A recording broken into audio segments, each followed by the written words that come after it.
बात करते हैं लोकसभा चुनाव 2024 की। पहले चरण की नामांकन प्रक्रिया पूरी हो चुकी है और अब वीआईपी मूवमेंट का दौर भी शुरू हो गया है।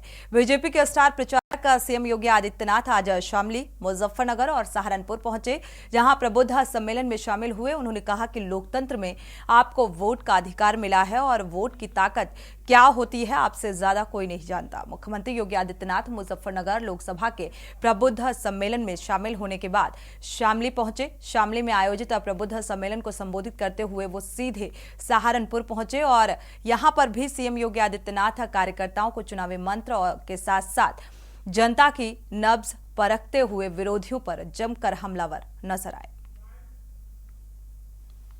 पश्चिमी उत्तर प्रदेश में प्रदेश का पहला स्पोर्ट्स यूनिवर्सिटी हम लोग सरदना में बना रहे हैं। सहारनपुर में मां शाकंभरी के नाम पे विश्वविद्यालय बन रहा है।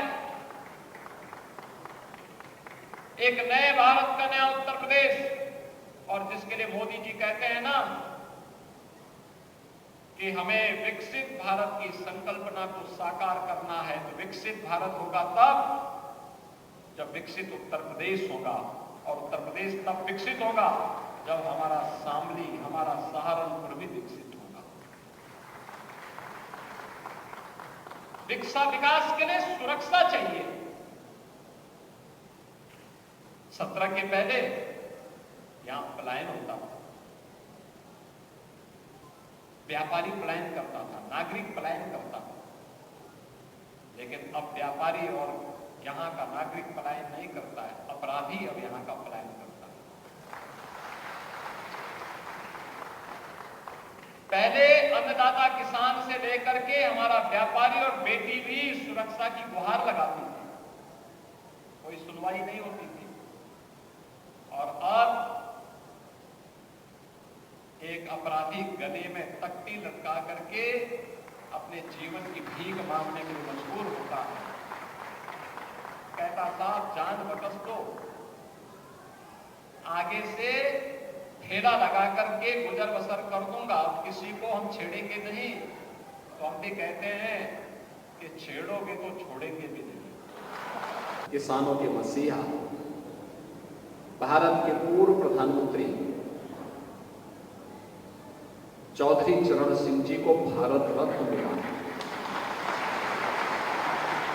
चौधरी साहब को सम्मान बहुत पहले मिलना चाहिए था, लेकिन किसान पिछली सरकारों के एजेंडे में नहीं था, अन्यथा यह कार्य बहुत पहले होना चाहिए था। क्या कर रहा था इंडी गठबंधन? लोग तो वही थे 2004 से 2014 तक 10 वर्ष के अपने कार्यकाल में भी चौधरी साहब को यह सम्मान दे सकते थे, लेकिन यह सम्मान प्रधानमंत्री मोदी जी ने दिया, इसलिए मोदी जी के प्रति आभार व्यक्त करते हैं। भारत के विकास का रास्ता हमारे देश के गांव और खेत और खलियान से होकर के जाता है। ये बात कहने वाला भारत माता का कोई एक सपूत था तो चौधरी चरण सिंह।